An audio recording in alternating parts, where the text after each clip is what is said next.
How to Thrive in a Time of Challenge. This is our nonprofit springboard presented by the Community Foundation of the Verdugos.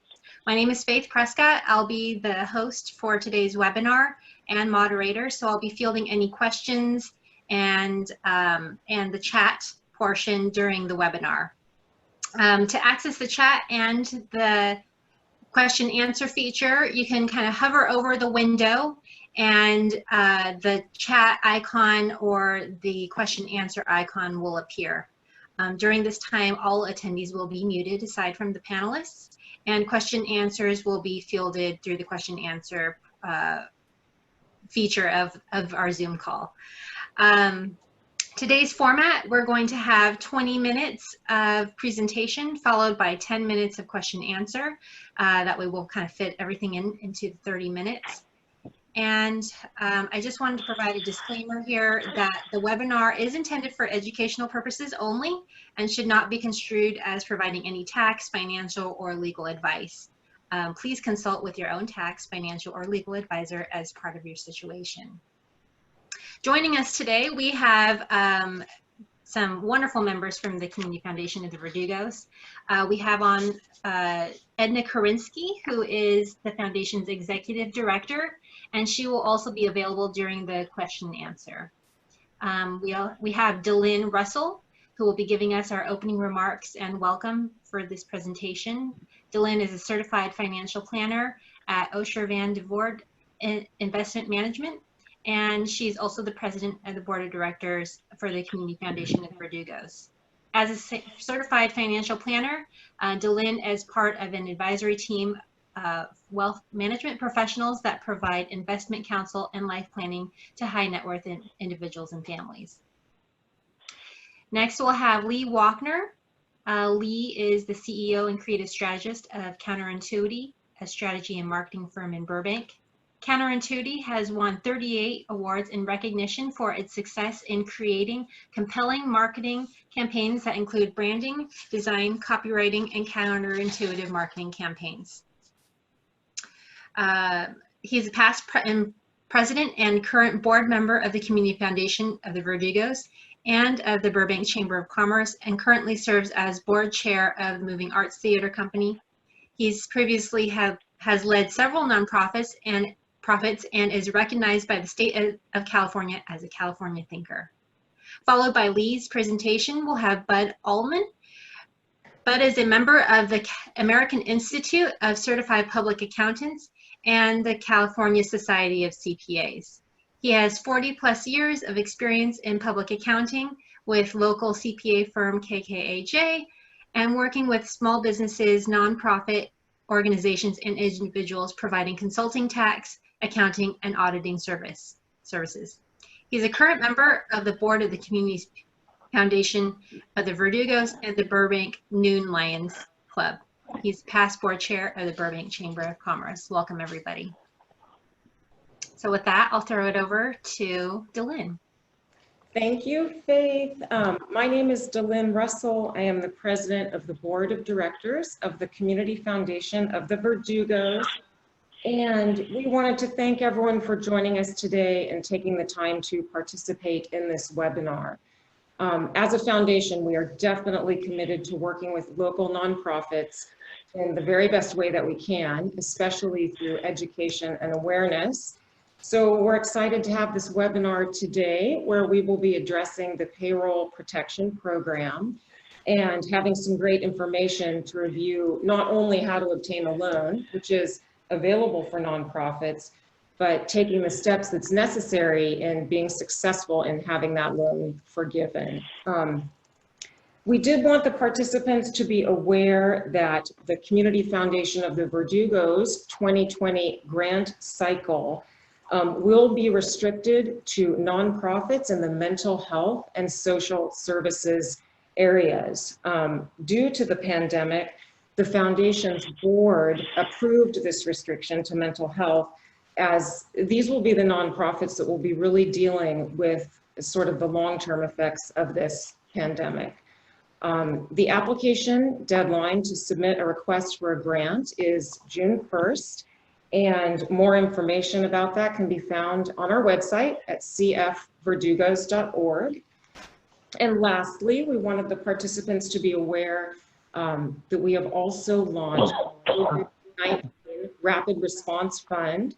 Our existing donor advisors who have a donor advised fund, as well as others, are encouraged to consider making a gift to that fund, as the contributions will go to support our local frontline nonprofits who will be working with those affected by this pandemic. So with that, we're excited to get on to the webinar, and I will turn things over to one of our past presidents, Lee Walkner.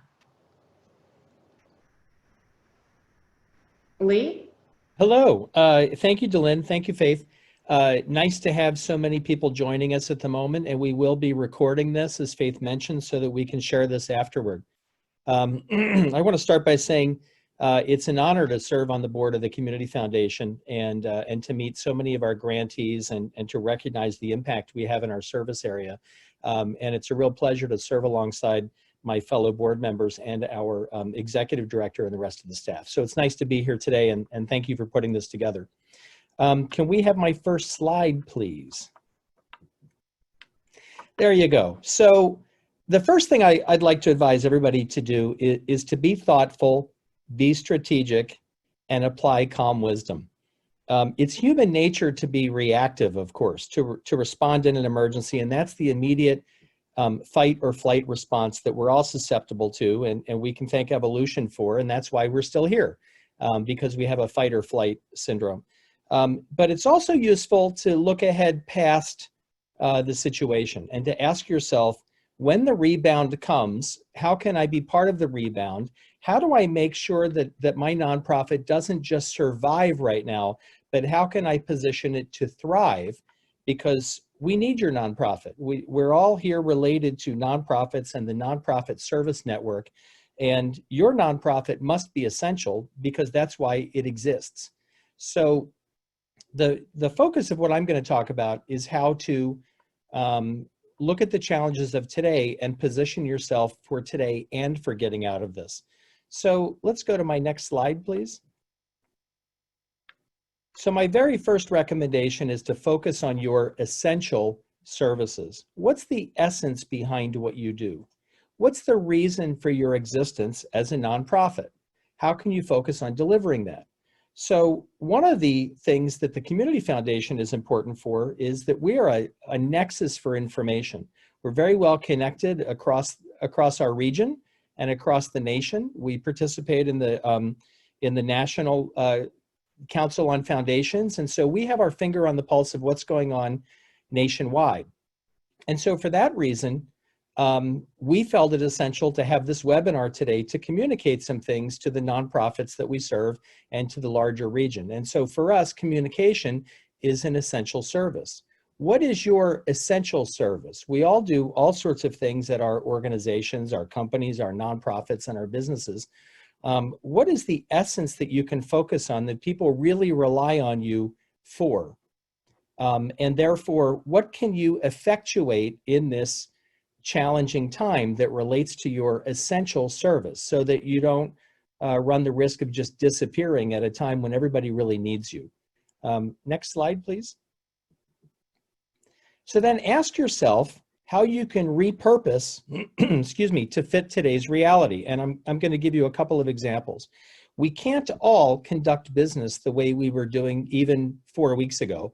And this webinar is one example of that. And here at Counterintuity, our staff is all working remotely and our clients are aware of what we're up to. And so we've repurposed what we do to fit more distance work and work from home. So everyone on this call has resources and services.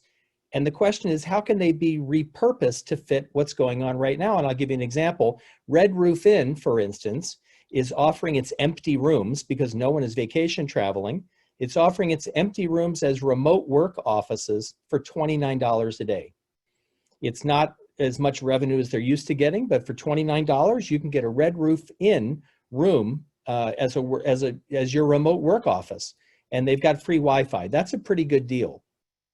And as reported yesterday on Marketplace, some city governments are working with nonprofits to house the homeless in unused hotel and motel rooms now, drawing from different areas of the budget. So those are two examples of repurposing to fit today's reality. Next slide. With regard to finance, I recommend developing 3 90-day cash flow plans. And here, over the almost 15-year history of our business, we've always had a 90-day cash flow plan. But these are exigent situations related to coronavirus. And so what you might do is develop a best case scenario, a worst case scenario, and then one in the middle. And then ask yourself, what factors would kick in to adopt the cash flow related to one of those? So in the best case scenario, you pull out of coronavirus sooner, you're able to deliver more services more quickly, people get reemployed, you're able to get the donations you were getting, et cetera. In the worst case scenario, your revenue really stops short, and what can you do about that? And then there's the middle one. And what are the factors that would cause you to adopt one of those? And that is planning. And so if revenue drops 20% more, as an example, then we're going to do scenario B, as an example. If a donor comes in with lots of money to stabilize us, which actually is happening, we're hearing from some other nonprofits, then we're going to perhaps adopt scenario A.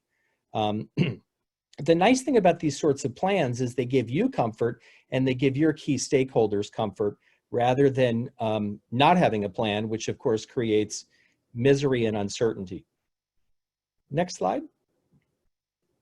So all of these things add up to a plan.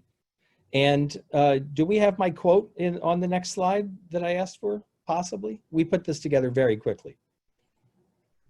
Okay, so the quote is, people are essentially optimistic because we go to bed making plans for the next day. And Voltaire said that.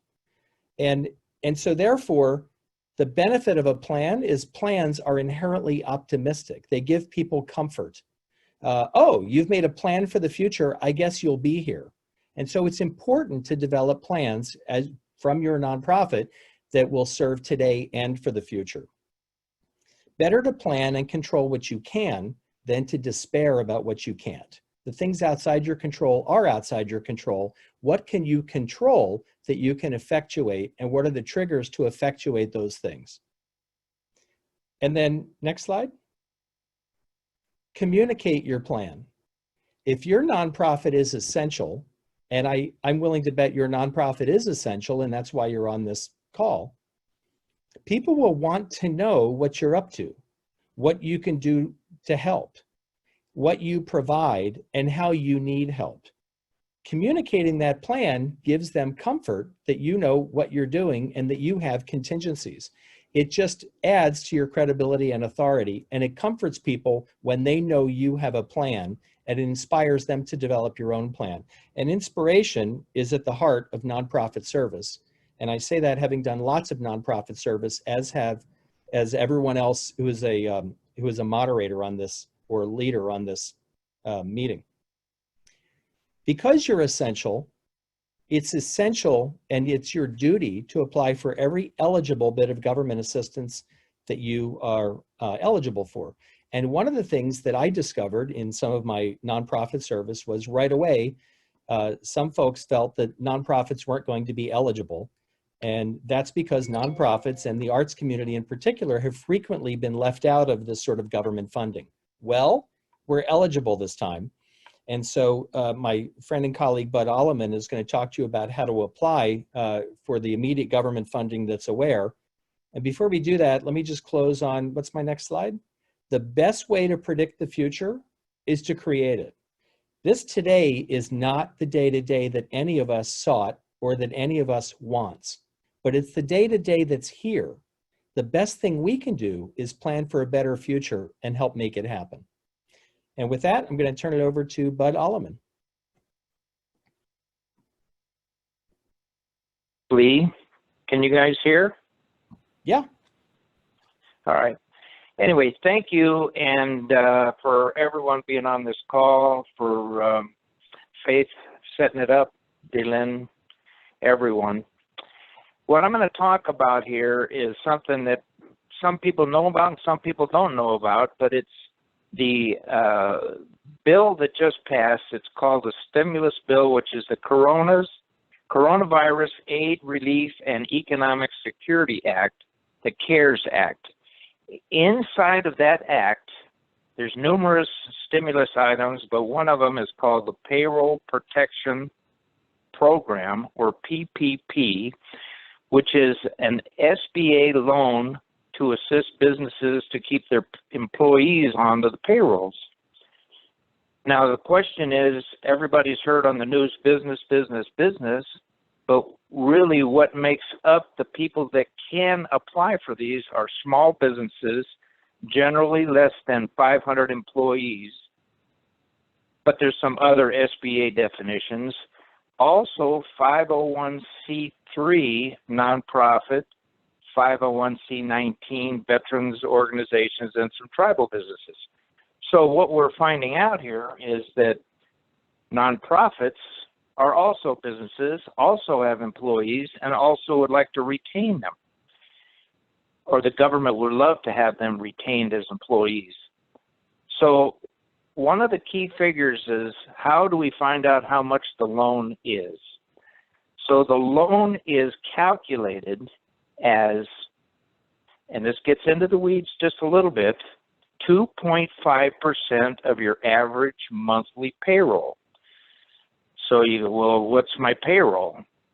Payroll includes gross payroll without any reductions for 401ks or any tax deductions, but there is a limit on payroll of $100,000 per person. So anything over $100,000 has to be chopped off at that point. Now, it also includes, in this payroll cost, employer-paid health care, pensions, and any retirement matches that are in there, plus any state taxes on wages. In California, that would be your state unemployment insurance. So the term payroll in this law encompasses all of these items. You take what your average has been over the last year, and each bank may have their definition of what the year is, and you average that by dividing your total number by 12 and multiply it by 2.5. Now, what comes out at that point is an amount of money. Now, that money will get funded to you, and in 8 weeks, you are supposed to fulfill having your employees retained and or paying them the same wages. If you pay at least 75% of this to your employees with their wages, you will have this loan forgiven. This is the big portion of this act and of this particular plan that is so important for everybody to make sure that they adhere to, so you can get this forgiveness aspect going. So the loan will be forgiven if all employees are kept on payroll for 8 weeks starting from the day the loan is made, and the money is used for payroll, rent, mortgage interest, or utilities. There's some qualifications on those. And at least 75% of the loan is used for payroll. So forgiveness is also based on maintaining or quickly rehiring your employees and maintaining these salary levels. If for some reason there's any layoffs, the forgiveness will be reduced by the amount of headcount reduction. As a quick example, say you have 4 employees and you lay 1 off, or you lay 25% off, then your forgiveness will be reduced by 25%. So there's motivation to keep your employees. As usual in government programs, there's constant changes and maybe full guidance isn't out there. So the SBA will be issuing additional guidance on how the loan forgiveness program works for the banks. because the banks are the ones that are going to have to, you're going to have to go to get the forgiveness aspect of this loan completed after the 8-week period. So loan details. The loan payments will be deferred for 6 months. There is no collateral or personal guarantees. No fees are charged to the borrower, but banks will get fees from the government. Here's an example of their fees. They will get 5% of a loan up to $350,000 or $17,500. So the banks are motivated to be making these loans because they're going to get big fees. 3% fee from $350,000 loan to $2 million loan, or $60,000 on a $2 million loan. So banks are participating in this as quickly and as fast as they can because these fees are very big and the bank has virtually no risk because the government is guaranteeing it. Now, the term of these loans, if it isn't forgiven, or the portion that is not forgiven, is a maturity of 2 years with a 1% interest. So even if you don't get the loan totally forgiven, the balance is at 1%, which is very cheap money these days. Now, we will provide some links to the SBA website, and that information, plus getting with your CPA tax preparer, you need to contact your banker ASAP, as these funds are moving fast and hopefully not already gone. Actually, this morning there was an effort in the United States Senate to increase the initial $349 billion to $600 billion, but that was not successful. So the application that you need to fill out would be located at that SBA website, and that one application is uniform to all banks. But each individual bank, as we have found out in our firm, may have their own template for the application of supplemental information, because the bank will not only want to see the application, but maybe some backup information regarding payroll, et cetera, so they can ascertain that you are giving them the correct amount of information and the correct figures to calculate the loan amount.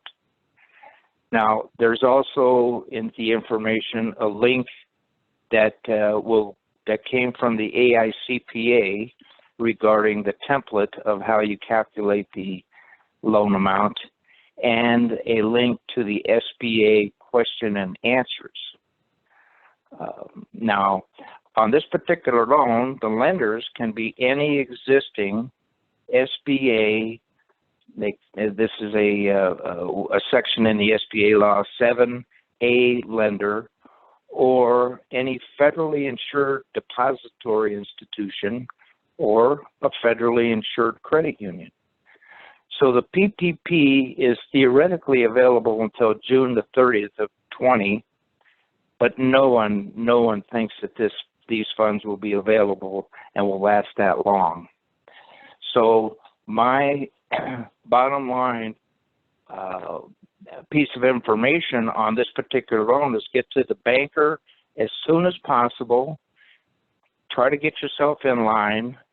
Get on the SBA website and get the loan application and complete it, and start building the template for how much the loan is.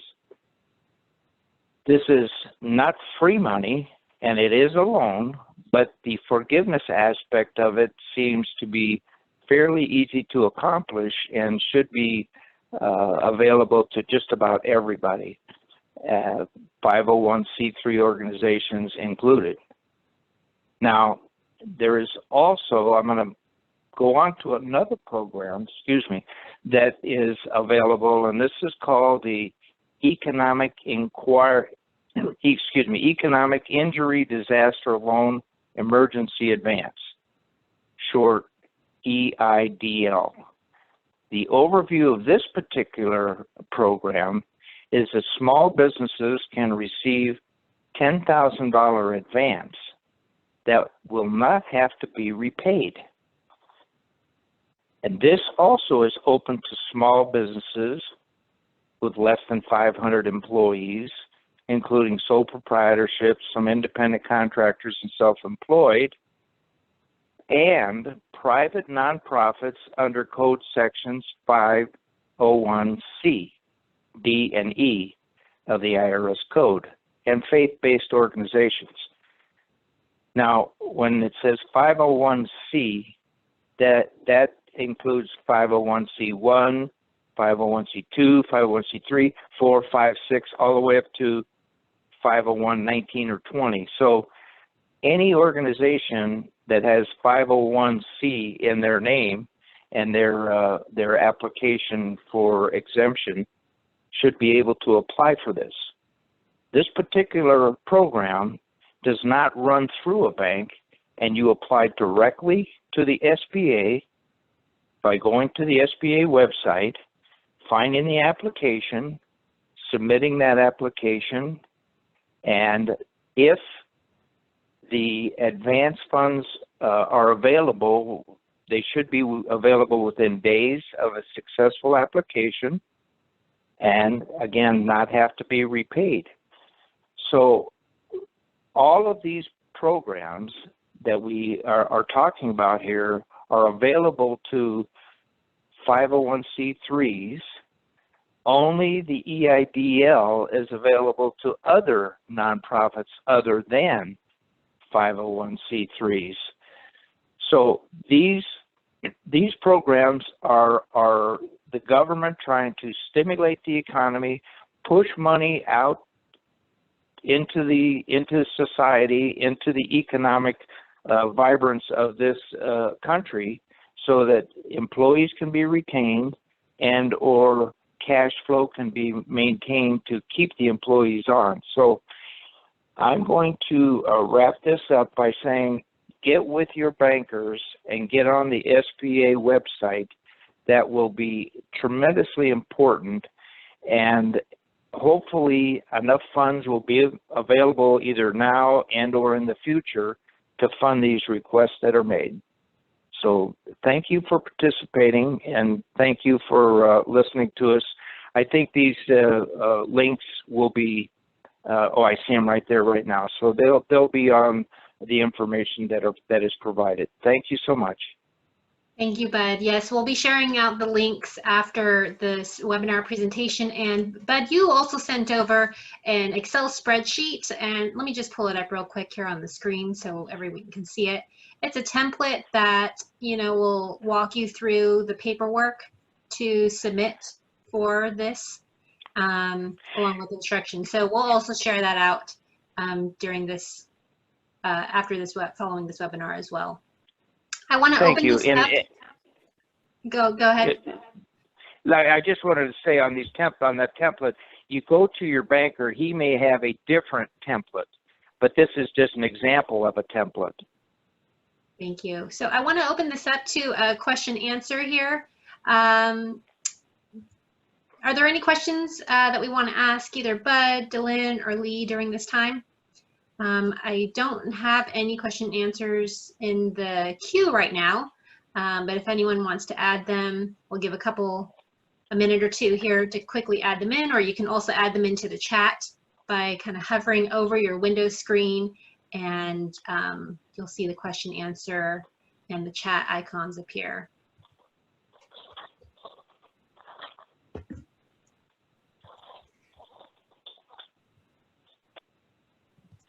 But I'm going to ask you a real quick question. Yes, sir. So you and I have done a lot of nonprofit service, and nonprofits, of course, are very careful with their revenue and their expenses, as they should be. Do you recommend that nonprofits apply for these loans and grants through the government? I mean, should they be worried about it? Oh, definitely they should be applying for them. If you've got employees, this is the purpose of it, is to retain employees. And if employees are at nonprofits, it's good. Nonprofits also can benefit by the $10,000 of the advance because, as you mentioned, there may be shortages of cash flow here for a while.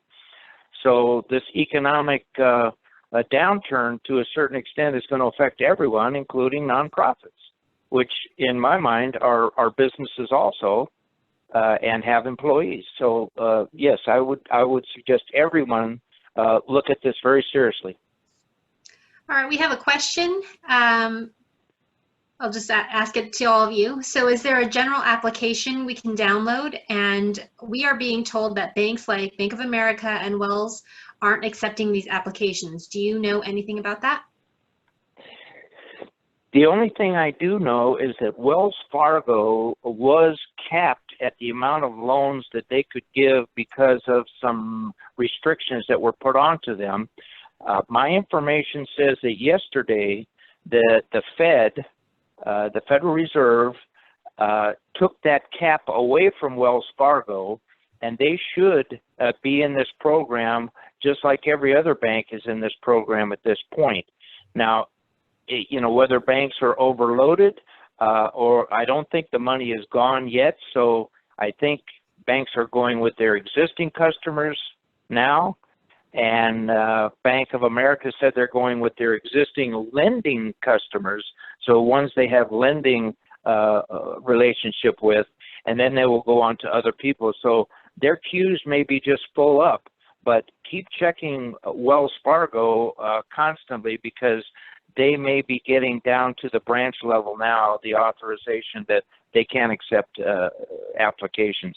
SBA has the one application, but they all may have their different templates. Thank you, Bud. What's the name of the second program that you mentioned? It's the EIDL, which stands for, and it's on the website, it stands for Economic Injury Disaster Loan Emergency Advance. And that also is on the SBA website, and you go there and you look on the left side and it'll have these different programs on there. Fantastic. If you Google that, if you Google Economic Injury Disaster Loan Coronavirus, the relevant link will come up. And we also included it in the chat. Thank you, Lee. Well, thank you, presenters. And if anybody has questions, you can feel free to message the Community Foundation. Tom, you have a question here real quick. The EIDL application form he used has a box to be completed specifically, eliminates organizations that are engaged in public advocacy like chambers of commerce, and he could proceed no further in the application process. Any suggestions? Public advocacy. I didn't go through the application. I'm not sure when it says 501c, so that's a 501c6. I think maybe they may be talking about lobbying. So I don't know if the chamber actually does lobbying, but I would have to look at that a little more closely, Tom. I don't know if, in fact, public advocacy, I think probably equates to lobbying in my mind, but I'm not exactly sure about that. Fantastic. All right, everyone, we're going to wrap it up. We've run out of time for today. Any questions, feel free to email the Community Foundation or direct your questions to Edna, and she can disperse the questions out to the panelists here today. Thank you so much for joining us. This webinar will be shared and recorded, will be provided along with the links that were shared in this video as well. Have a great one. Thank you. Any closing remarks? Edna? Thank you so much. Thank you. I just want to thank everyone for being there, and our email is info@cfverdugos.org. Fantastic. Thank you for joining, everyone. Have a great day. Thank you. Thank you.